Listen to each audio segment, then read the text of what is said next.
ये कहानी सुंदरवन जंगल की है। उस जंगल में एक दुष्ट कालू कौवा रहता था, जो हर रोज किसी न किसी के घर से चोरी कर लेता था।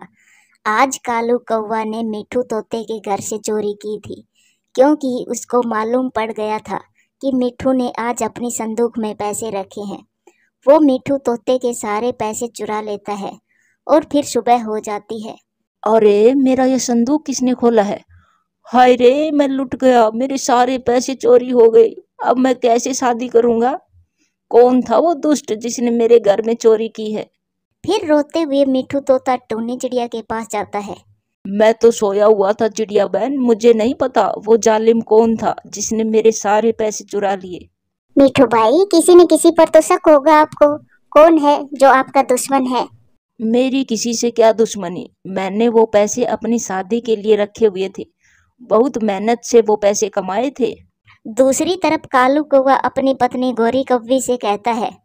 गोरी, ऐसे ही दो चार चोरियां और करूंगा तो फिर हम इस जंगल के सबसे अमीर पक्षी बन जाएंगे। कालू जी, बात तो तुम सही कह रहे हो, लेकिन रात से जग्गू को तेज बुखार है। इन पैसों से तो जग्गू की दवाई ही आएगी। मैं जब भी कोई बड़ी चोरी करता हूँ कोई न कोई बीमार हो जाता है।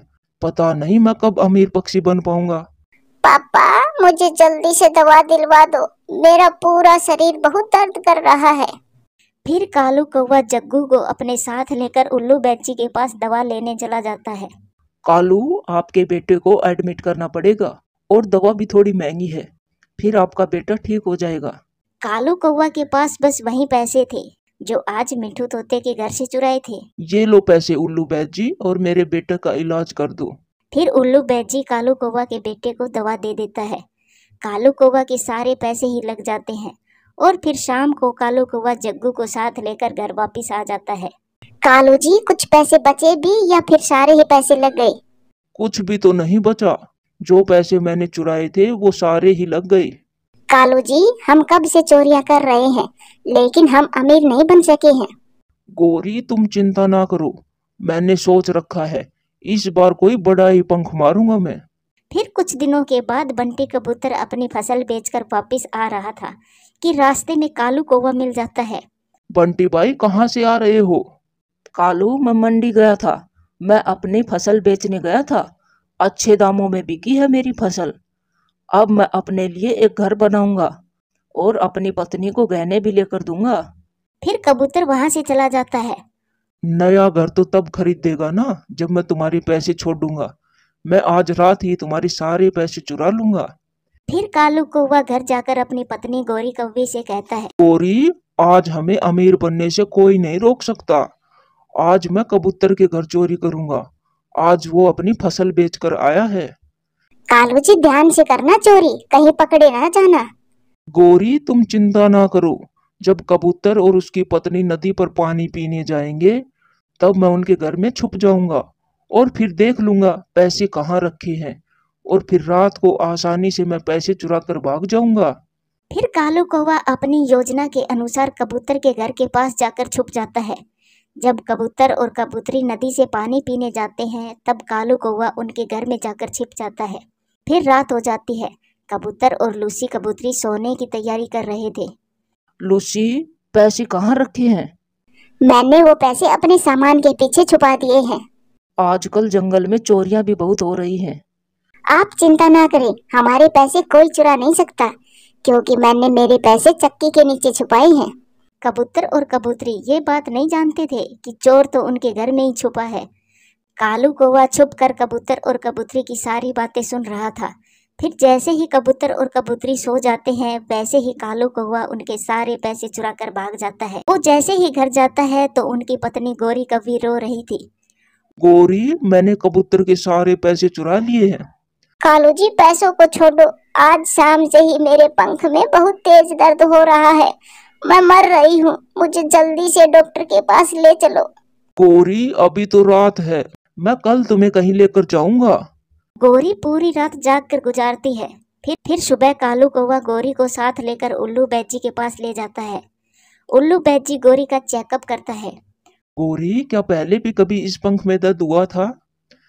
हाँ, कभी कभी, परंतु आज बहुत ज्यादा हो रहा है।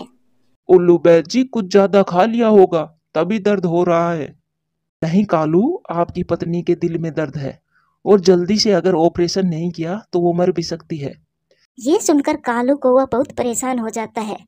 उल्लू बैद जी आप इलाज शुरू करें, मैं अभी घर से पैसे लेकर आता हूँ। कालू कौवा पैसे लेने घर वापस जा रहा था और सोच रहा था, इस बार फिर चोरी के पैसे गोरी के इलाज में लग जाएंगे। शायद मैं कभी भी अमीर पक्षी नहीं बन पाऊंगा। कितनी चोरियां करी है मैंने, जब भी चोरी करता हूँ कोई न कोई बीमार हो जाता है।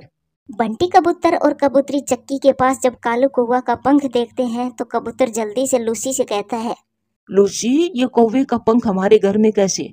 जल्दी से हमारे पैसे देखो, कहीं वो कौवा हमारे पैसे तो नहीं चुरा कर ले गया। लूसी जब अपने पैसे देखती है तो वहाँ पर तो कुछ भी नहीं था। बंटी जी ले गया, वो कालू कौवा हमारे सारे पैसे चुरा कर ले गया। फिर वो दोनों पति पत्नी जल्दी से कालू कौवा के घर की तरफ निकलते हैं। घर पर कौवा नहीं मिलता तो पास में ही टूनी चिड़िया उनको मिल जाती है। वो उनको बताती है, बंटी भैया रात से गोरी कौवी के पंख में दर्द था, कालू उसे उल्लू बैद जी के पास लेकर गया है। चिड़िया, ये कालू कौवा मेरे सारे पैसे चुरा लाया है और अगर जल्दी से इसे नहीं पकड़ा तो वो मेरे सारे पैसे खर्च कर देगा। बंटी भैया चलो हम उल्लू बैद जी के पास ही जाते हैं। ये लो उल्लू बैद जी पैसे, और जल्दी से मेरी पत्नी का ऑपरेशन कर दे। कबूतर, लूसी कबूतरी और टूनी चिड़िया वहाँ आ जाते हैं। उल्लू बैद जी, ये सारे पैसे मेरे हैं। इस कालू कौवे ने हमारे घर से ये सारे पैसे चुराए हैं। बंटी भाई ये पैसे वापस ले लो और पुलिस को मत बताना प्लीज। वैसे भी मेरी पत्नी बीमार है, उसके सीने में दर्द हो रहा है। कालू, जब तक चोरियां करते रहोगे तुम्हारे पैसे ऐसे ही बीमारियों में लगते रहेंगे। ये सब कालू जी के किए की सजा है जो हमको मिल रही है। उल्लू बैद जी, क्या अब मेरा ऑपरेशन नहीं होगा? गोरी बहन, ऑपरेशन तो होगा, जरूर होगा। उल्लू बैद जी जल्दी से ऑपरेशन शुरू करें और इसके पैसे हम देंगे। कालू, आपने इतनी चोरियां करके देख लिया, परंतु बताओ तुम्हारे पास कुछ बचा भी है? नहीं नहीं चिड़िया बहन, मैं जो भी चुराता हूँ सब बीमारी में लग जाता है। तो फिर अब चोरियां करनी बंद कर दो और अच्छे जीवन की शुरुआत करो। बंटी भैया और लूसी बहन ने न सिर्फ आपको माफ किया बल्कि गोरी कौवी के ऑपरेशन के लिए पैसे भी दिए हैं। दोस्तों, अब मैं वादा करता हूँ मैं फिर कभी भी चोरियां नहीं करूँगा और अब से अच्छे काम शुरू करूँगा। प्यारे दोस्तों, इस कहानी से सीख मिलती है, चोरी किए हुए पैसे जिस रास्ते से आते हैं उसी रास्ते से चले भी जाते हैं। इसीलिए अपने जीवन में हमेशा मेहनत करो, क्योंकि मेहनत की कमाई में ही बरकत होती है। प्यारे दोस्तों, वीडियो अच्छी लगे तो लाइक करें, शेयर करें, कमेंट्स करें और हाँ, चैनल को सब्सक्राइब करें। आपका धन्यवाद। ये कहानी दूर किसी जंगल की है। उस जंगल में कालू कौवा अपनी पत्नी गोरी कौवी के साथ रहा करता था। गोरी कौवी को सैर सपाटे करने की आदत थी, लेकिन अभी कुछ दिन पहले ही उसने अंडा दिया था, तो अब गोरी को अंडे पर बैठना पड़ता था। वो बहुत परेशान थी। गोरी, मैं भोजन लेने जा रहा हूँ और तुम घर में ही रहना, अपने अंडे पर बैठना। कहीं ऐसा ना हो कि कहीं और ही सैर सपाटे करने चले जाओ। अब तुम पर बहुत बड़ी जिम्मेदारी है। कालू जी, तुम मुझे मत सिखाओ, मुझे मेरे आने वाले बच्चे की आपसे ज्यादा चिंता है। फिर कालू कौवा दाना लेने चला जाता है। कैंची की तरह जबान चलाता है। अगर तुम्हें बैठना पड़े ना सारा सारा दिन तो तुम्हें पता चले ये कितना मुश्किल काम है। बातें करना तो बहुत आसान है, हर समय बस भाषण देता रहता है। फिर गोरी कौवी अपना अंडा उठाती है और टूनी चिड़िया के पास जाती है। टूनी चिड़िया, मैं मेरी माँ से मिलने जा रही हूँ, आप शाम तक मेरा अंडा अपने पास रख लो। लेकिन गोरी, तुम शाम तक वापस भी आ जाना, मुझे भी भोजन लेने जाना है। फिर गोरी टूनी चिड़िया को अपना अंडा देकर वहां से चली जाती है। गोरी की खुशी का कोई ठिकाना नहीं था। गोरी, तुम यहाँ आ गई, तुम्हारा अंडा घर में अकेला होगा बेटी। नहीं नहीं माँ, मैं अपना अंडा टूनी चिड़िया के पास छोड़कर आई हूँ, वो मेरे अंडे का ख्याल रखेगी। गोरी बेटी, एक माँ से ज्यादा बच्चे का ख्याल कोई नहीं रख सकता। माँ, ये सब बातें बस कहने के लिए हैं। ये सारी बातें माँओं को घर में बांधने के लिए मर्द पक्षियों ने चलाई है, आप चिंता ना करो। फिर शाम भी हो जाती है। टूनी चिड़िया सुबह से गोरी के अंडे पर बैठी हुई थी। ये गोरी की बच्ची अभी तक नहीं आई है, अंधेरा भी होने ही वाला है और मुझे भोजन भी लेने जाना था। बहुत झूठी है ये गोरी। फिर गोरी कौवी भी आ जाती है। सॉरी सॉरी टूनी बहन, थोड़ी देर हो गई। गौरी, मैंने बताया भी था कि मैंने भोजन लेने जाना है, अब ले जाओ अपना अंडा। फिर गौरी को भी अपना अंडा उठाकर अपने घर चली जाती है। अपने पति के आने से पहले पहले अंडे पर ऐसे बैठ जाती है जैसे वो सुबह से ही अंडे पर बैठी हो। कालू कौवा भी घर आ जाता है। गौरी, मैं जानता हूँ तुम सुबह से बैठी बैठी थक गई होगी, इसीलिए आज मैं तुम्हारे लिए मीठा फल लाया हूँ। मैंने तो वही दाना खा लिया था। हाँ कालू जी, बैठ बैठ कर कमर में दर्द हो गया है, अब ये मीठा फल खाकर थोड़ा आराम करूंगी। अगले दिन से फिर वही होता है। जैसे ही कालू कौवा दाना लेने जाता है, वैसे ही गौरी अपना अंडा उठाकर टूनी चिड़िया के पास चली जाती है। नहीं नहीं गौरी, आज मैं तुम्हारा अंडा अपने घोंसले में नहीं रखूंगी, मैंने भी अपने घर के काम करने होते हैं। टूनी बहन प्लीज, आज मेरा अंडा रख लो, मुझे मेरी सहेली से मिलने जाना है, मैं कल से अपने अंडे पर बैठ जाया करूंगी। फिर टूनी चिड़िया मान जाती है और गौरी अपना अंडा रखकर चली जाती है। गौरी, ऐसा ना करो, कहीं वो चिड़िया तुम्हारा अंडा छोड़कर कहीं बाहर चली जाए और तुम्हारा अंडा खराब हो जाए। मिंकी, मैं तो ऐसा कर सकती हूँ, लेकिन टूनी चिड़िया बहुत जिम्मेदार पक्षी है, वो ऐसा नहीं कर सकती। गौरी, आज मैं अमरूदों के बाग में जा रही हूँ, चलो तुम भी। दोनों सहेलियां वहां बैठकर गप्पे लगाएंगी। फिर गौरी और उसकी सहेली फलों के बाग में चली जाती है। दूर बैठा कालू कौवा उसे देख लेता है। ये गौरी यहाँ क्या कर रही है? ये ऐसे आराम से बैठकर फल खा रही है, मैं तो इसे घर में छोड़कर आया था। फिर कालू कौवा भी वहां आ जाता है। गौरी, तुम यहाँ क्या कर रही हो और घर पर अंडा अकेला है? अपने पति को देखकर गौरी को भी डर जाती है। कुछ नहीं, मैं तो नदी पर पानी पीने आई थी, यहाँ पर अपनी सहेली को बैठा देखा तो थोड़ी देर रुक गई। गौरी, मुझे पागल मत बना, ये नदी का रास्ता नहीं है, घर जाओ और अपने अंडे पर बैठो। जीजाजी, अभी अभी तो आई है मेरी सहेली, बस थोड़ी बातें करेंगी, इतनी देर में कुछ नहीं होगा अंडे को। कालू कौवा गुस्से में वहां से चला जाता है। मिंकी सहेली, अब मुझे घर जाना होगा, अगर मेरे पति को मालूम हो गया मैं अपना अंडा टूनी चिड़िया के घोंसले में रख कर आई हूँ तो वो बहुत लड़ेंगे मुझसे। फिर गौरी को भी वहां से उड़ती है। उधर टूनी चिड़िया अंडे पर बैठी हुई थी कि अंडा थोड़ा हिलता है और उसमें से एक बहुत सुंदर सा बच्चा बाहर निकलता है। मम्मा, मम्मा, मैं काला हूँ और आपका रंग कैसा है, ये कैसे हुआ? मैं तुम्हारी मम्मा नहीं, अगर मैंने ये बताया कि मैं तुम्हारी माँ नहीं हूँ तो ये बहुत रोएगा। हाँ बेटा, आप तो मुझसे भी ज्यादा सुंदर हो, मैं धूप में रहती हूँ ना, इसीलिए मेरा रंग ऐसा हो गया। वो ऐसी बातें कर ही रहे थे कि गौरी कौवी भी वहां आ जाती है।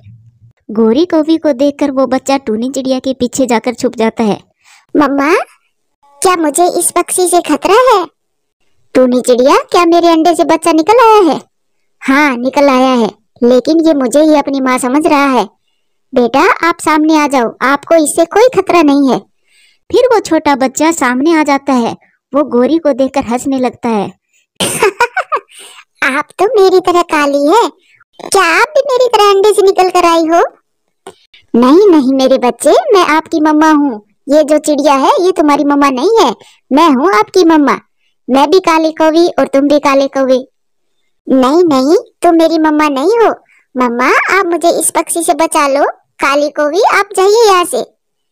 बेटा, ऐसा नहीं है, यही आपकी मम्मा है।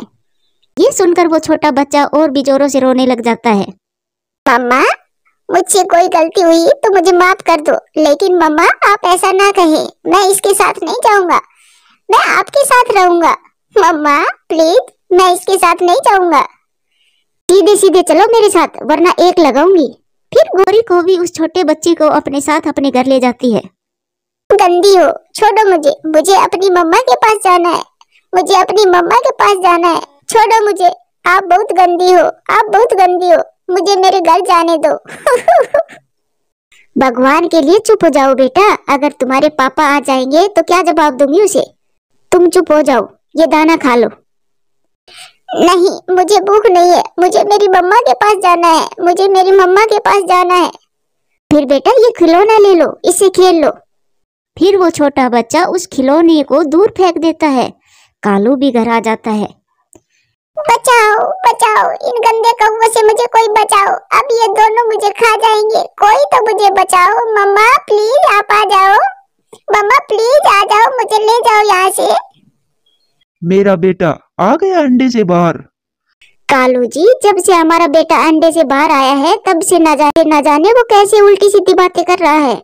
लगता है इसका दिमाग थोड़ा कमजोर है। क्या कहा आपने? मैं ठीक हूँ। आप मुझे मेरे पीले पंखों वाली मम्मा के पास छोड़कर आए। मैं नहीं रहूंगा, मुझे मेरी माँ के पास छोड़कर आइए, मैं यहाँ नहीं रहूंगा। कालू कौवा भी बहुत तेज था, वो बच्चे की बात सुनकर सब समझ जाता है। गोरी, क्या तुम अंडा टूनी चिड़िया के घोंसले में छोड़कर अमरूद खाने गई थी? क्या बच्चे ने सबसे पहले टूनी चिड़िया को देखा था? नहीं, अंडा तो मेरे घोंसले में ही था। तो फिर गोरी अंडे का खोल कहाँ है? वो तो मैंने नदी में फेंक दिया है। गोरी, एक झूठ को छिपाने के लिए न जाने कितनी झूठ बोल रही हो तुम। सारी रात वो बच्चा रोता रहता है। मुझे मेरी मम्मा के पास जाना है, मुझे मेरी मम्मा के पास जाना है। मुझे मेरी मम्मा के पास जाना है। दूसरी तरफ टूनी चिड़िया भी जाग रही थी, उसे भी बच्चे के रोने की आवाज आ रही थी। मम्मा, मम्मा, मुझे आप अपने पास ले जाइए, मैं आपको कभी भी तंग नहीं करूंगा। मम्मा, आपके पास आना है मुझे। मम्मा प्लीज मुझे ले जाओ। मम्मा, मम्मा। ये सुनकर टूनी चिड़िया का दिल उदास हो जाता है और वो सीधी कालू कौवा के घर जाती है। टूनी चिड़िया को देखकर कौवे का छोटा बच्चा टूनी चिड़िया के गले लग जाता है। मम्मा, आप आ गई, मुझे मालूम था, मैं जाग रहा हूँ तो आप कैसे सो सकती हो। मम्मा, मुझे अपने साथ ही लेकर जाना। मम्मा प्लीज मुझे अपने साथ लेकर जाना। टूनी बहन, मुझसे बहुत बड़ी गलती हो गई जो मैंने अपना अंडा तुम्हारे पास छोड़ गई। अब मैं कैसे इसे समझाऊं कि मैं ही इसकी माँ हूँ। गोरी, यह सब तुम्हें पहले सोचना था। इस छोटे बच्चे को अगर जिंदा देखना चाहती हो तो इसे टूनी चिड़िया के साथ जाने दो। हाँ गोरी बहन, शायद ये बड़ा होने पर कुछ समझ जाए। फिर टूनी चिड़िया उस छोटे बच्चे को अपने साथ लेकर अपने घर चली जाती है। फिर ऐसे ही कुछ दिन गुजर जाते हैं। एक दिन टूनी चिड़िया उस छोटे बच्चे के साथ नदी पर बैठी हुई थी कि गोरी कौवी भी वहां आ जाती है। हरियाली तोती छोटे बच्चे से कहती है, छोटे बच्चे मेरी बात ध्यान से सुनो। देखो, आपके पंख भी काले हैं और इस कौवी के पंख भी काले हैं, तो फिर यही हुई ना आपकी माँ। आंटी, मैं कोई पागल नहीं हूँ। ये आंटी अभी अभी अंडे से निकल कर आई है। जब थोड़ी धूप में रहेगी तब मेरी मम्मा की तरह हो जाएगी। बेटा, मैं तो थोड़ी देर के लिए टूनी चिड़िया के पास छोड़कर गई थी और तुम तो उसे ही अपनी माँ समझ रहे हो। हाँ बेटा, यही सच है, अब आप मान भी जाओ। मम्मा कोई भी कुछ कहे, लेकिन अगर आपने दोबारा ये बात मुझसे कही तो मैं इस नदी में कूदकर अपनी जान दे दूंगा। नहीं मेरा बेटा, ऐसा ना करना। फिर टूनी चिड़िया उस बच्चे को अपने गले से लगा लेती है। मम्मा, अब घर चलो, मुझे इनसे बात नहीं करनी। और आप भी सुन लो, आज के बाद मैं घर से बाहर नहीं आऊंगा। आप कभी किसी को लेकर आती हो और कभी किसी को। फिर टूनी चिड़िया उस बच्चे को साथ लेकर अपने घर चली जाती है। उस दिन टूनी चिड़िया फैसला कर लेती है कि ये बच्चा अगर खुद से गोरी के पास जाए तो जाए, वो कभी भी उसे घर से जाने को नहीं कहेगी। मम्मा, आप चिंता ना करें, आपको मेरे लिए दाना लाना पड़ता है, मैं बोझ हूँ ना आप पर। मम्मा, जब मैं बड़ा हो जाऊंगा तब मैं अपनी मम्मा का बहुत ख्याल रखूंगा। बेटा, आप बहुत अच्छे हो मेरा प्यारा बच्चा। बच्चे अपनी माँ पर कभी भी बोझ नहीं होते। मम्मा, एक बात कहूँ? हाँ कहो बेटा, क्या कहना है? मम्मा, आप कभी भी वो वाली बात ना करना मुझसे। नहीं, मैं कभी भी अपने बच्चे को खुद से दूर नहीं करूंगी। फिर टूनी चिड़िया अपने बच्चे को गले से लगा लेती है। प्यारे दोस्तों, कहानी कैसी लगी कमेंट्स करके जरूर बताना और वीडियो को लाइक और शेयर जरूर करना। धन्यवाद।